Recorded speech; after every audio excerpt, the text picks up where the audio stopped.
Assalamualaikum, saya ingin membentangkan tentang tugasan yang bertajuk Peruntukan dan Agihan untuk Kesejahteraan Rakyat.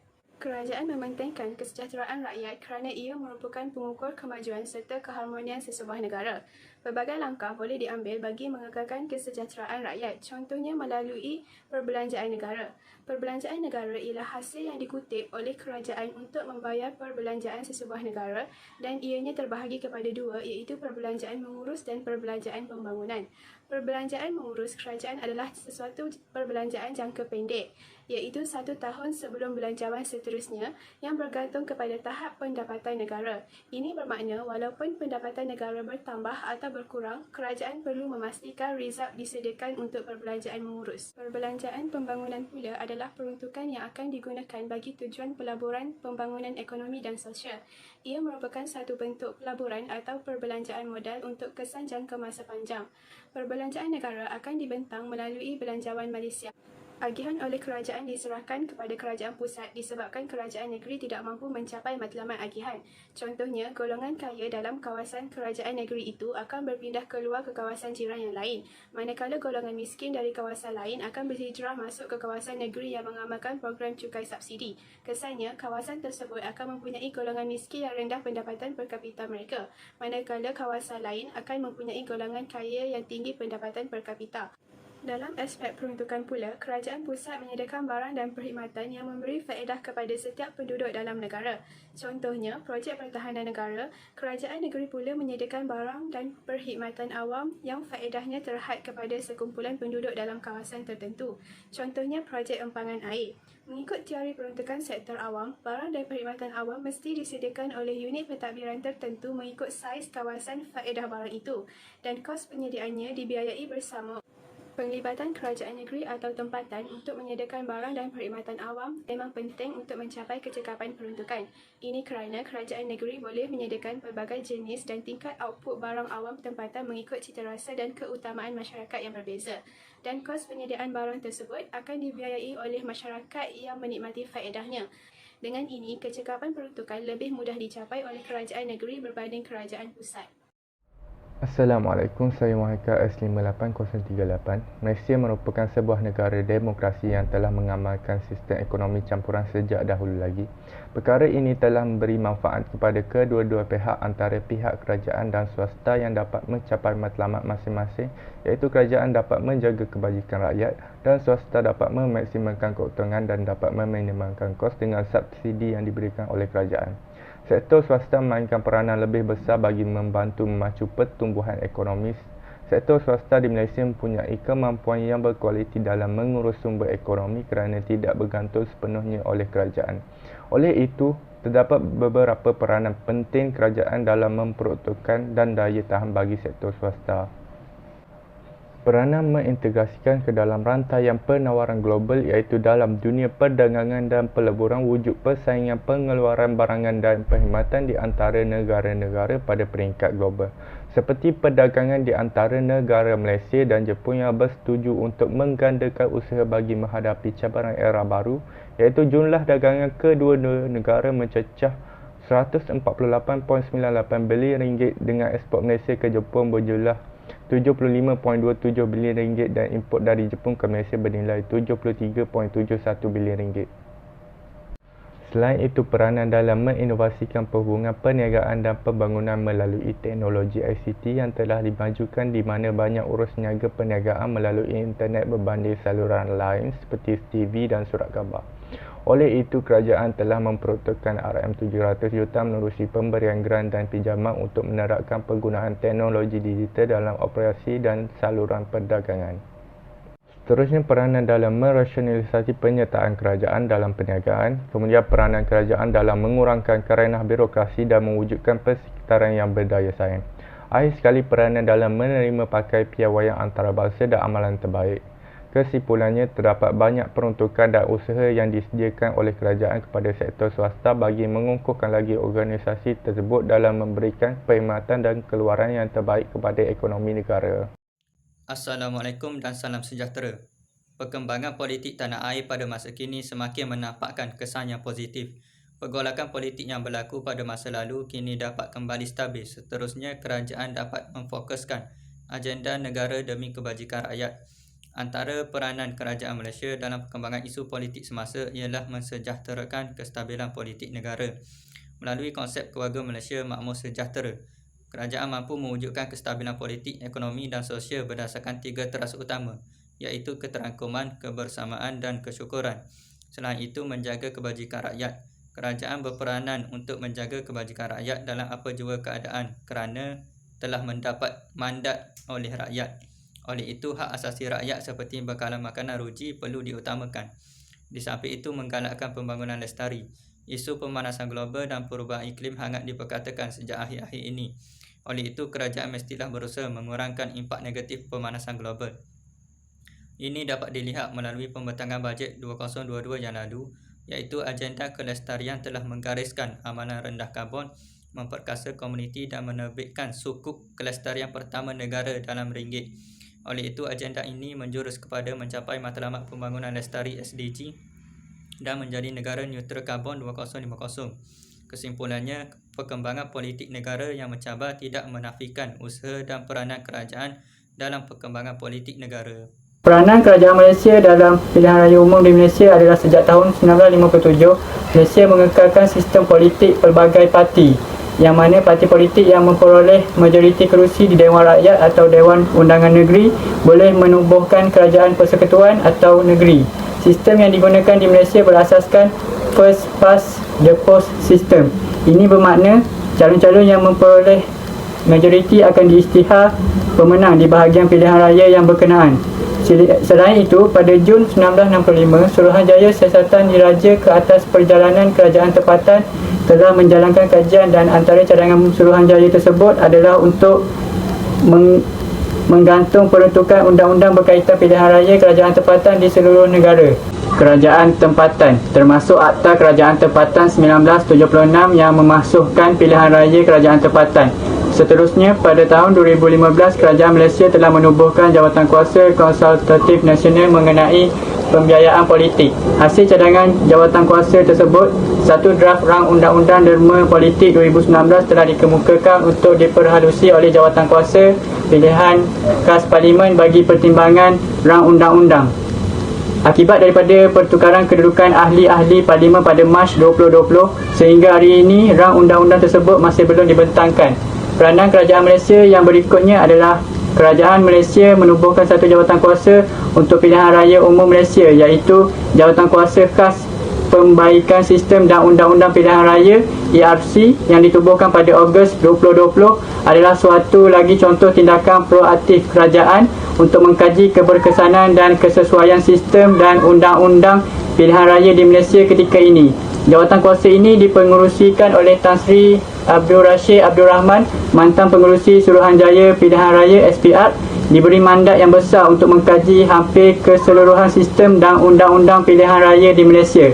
Akhir sekali, pada tahun 2019, Perlembagaan Persekutuan telah dipinda dengan persetujuan hampir kesemua ahli parlimen tanpa mengira fahaman politik untuk membolehkan umur mengundi diturunkan kepada 18 tahun. Sekian, terima kasih. Pembentangan saya adalah peranan kerajaan dalam sistem kesihatan dan pengurusan COVID-19. Sistem kesihatan terdiri daripada semua organisasi yang menyediakan perkhidmatan yang berkaitan dengan kesihatan, termasuk hospital kerajaan, hospital swasta, klinik kerajaan, klinik swasta dan institusi khusus atau organisasi yang mempunyai fungsi dan pengaruh konkret dan spesifik di kawasan tertentu. Seperti di Malaysia, Kementerian Kesihatan Malaysia yang lebih dikenali sebagai KKM merupakan induk kepada segala sistem kesihatan di Malaysia. Kerajaan memainkan peranan dalam sistem kesihatan seperti memperkenalkan Plan Rangka Tindakan Pembaharuan Sistem Penjagaan Malaysia sebagai hala tuju baharu untuk mentransformasikan sistem penjagaan kesihatan. Kerajaan yang pertama dalam Plan Rangka Tindakan Pembaharuan Sistem Penjagaan Malaysia adalah memerangi penyakit berjangkit. Kerajaan mempergiatkan program pencegahan dan intervensi bagi memerangi penyakit berjangkit, khususnya sewaktu wabak dan pandemik. Seterusnya, tindakan memerangi penyakit tidak berjangkit. Kerajaan mempergiatkan usaha memerangi penyakit tidak berjangkit seperti kanser, kardiovaskular dan diabetes mellitus serta masalah mental. Selain itu, peranan kerajaan tentang kualiti dan akses kepada perkhidmatan penjagaan kesihatan seperti kerajaan bakal merangka plan induk khusus mengenai fasiliti dan sumber manusia bagi memperkukuhkan keupayaan dan kemampuan personal serta menambah baik fasiliti yang uzur serta peralatan perubatan yang lapuk. Akhir sekali, kerajaan juga bersetuju meneruskan agenda nasional Malaysia Sihat iaitu dengan memantapkan pengurusan klinikal penyakit jarang jumpa di Malaysia. Seterusnya, peranan kerajaan dalam pengurusan COVID-19 pula adalah kerajaan memainkan peranan dalam menjalankan agenda Prihatin Rakyat pada tahun 2021 dan bantuan keluarga Malaysia pada tahun 2022 dengan menyalurkan bantuan tunai langsung kepada rakyat. Agenda ini juga memberi bantuan kehilangan pendapatan berdasarkan KWSP dan Perkeso. Selain itu, kerajaan memperluaskan allowance mencari pekerjaan adalah untuk membantu serta meneruskan kelangsungan hidup serta untuk mendapatkan peluang pekerjaan baharu. Di samping itu, peranan kerajaan dalam meningkatkan vaksinasi. KKM memperolehi pelbagai jenis vaksin COVID-19 antaranya Pfizer, AstraZeneca, Sinovac dan CanSino. Perolehan ini telah berjaya membantu kerajaan dalam mencapai sasaran imuniti kelompok dalam kalangan penduduk Malaysia iaitu 95%. Pencapaian ini merupakan antara yang terbaik di dunia. Akhir sekali, kerajaan memainkan peranan dengan memperluaskan psikososial melalui talian kasih. Talian kasih merupakan talian integrasi yang merupakan perhubungan antara kumpulan sasar dengan pihak kementerian bagi tujuan pertanyaan, aduan dan permohonan bantuan. Sekian, ini sahaja daripada saya. Terima kasih. Kawalan harga barang. Kawalan harga barang merupakan isu utama yang sering ditimbulkan terutamanya lagi ketika menjelang musim perayaan. Kaedah kawalan harga yang diamalkan di Malaysia adalah merupakan usaha kerajaan yang prihatin terhadap rakyat yang tertekan ekoran kenaikan harga barang. Kerajaan memainkan peranan terhadap kawalan harga barang di Malaysia dengan cara menubuhkan skim harga maksimum musim perayaan iaitu SHMMP. Skim ini telah dilaksanakan bermula tahun 2000 di bawah Akta Kawalan Harga dan Anti Pencatutan 2011.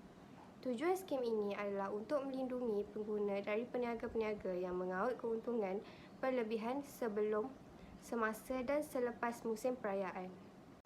Kerajaan telah menetapkan kewajipan penandaan harga oleh penjual runcit, antaranya perlu meletakkan tanda harga pada setiap barang yang menunjukkan harga tunai bagi setiap unit timbangan sukatan barang tersebut.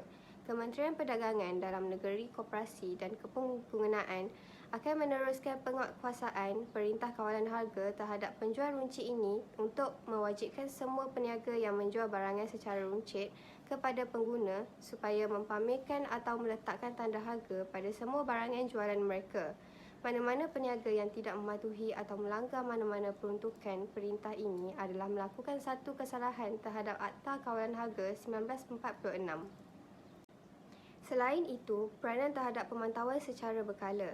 Kerajaan sangat mengambil tindakan yang tegas terhadap mana-mana pihak yang sesuka hati menaikkan harga barangan keperluan tanpa mendapatkan kelulusan pihak berkuasa. Pegawai yang bertanggungjawab perlu sentiasa mengadakan pemantauan secara berkala dan secara mengejut dari semasa ke semasa. Akhir sekali, kempen kesedaran iaitu kempen harga patut. Kementerian Perdagangan Dalam Negeri dan Hal Ehwal Pengguna telah mengadakan kempen harga patut yang dapat memberi peluang kepada rakyat membeli barangan keperluan dengan harga yang murah dan berpatutan. Menerusi kempen ini juga, kementerian tersebut turut memperkenalkan anugerah kedai harga patut iaitu AKHP bagi mengenal pasti, menilai dan mengiktiraf premis perniagaan yang menjual barangan pada harga yang berpatutan dan budaya yang berdaya saing setanding dengan kualiti barangan serta perkhidmatan yang ditawarkan.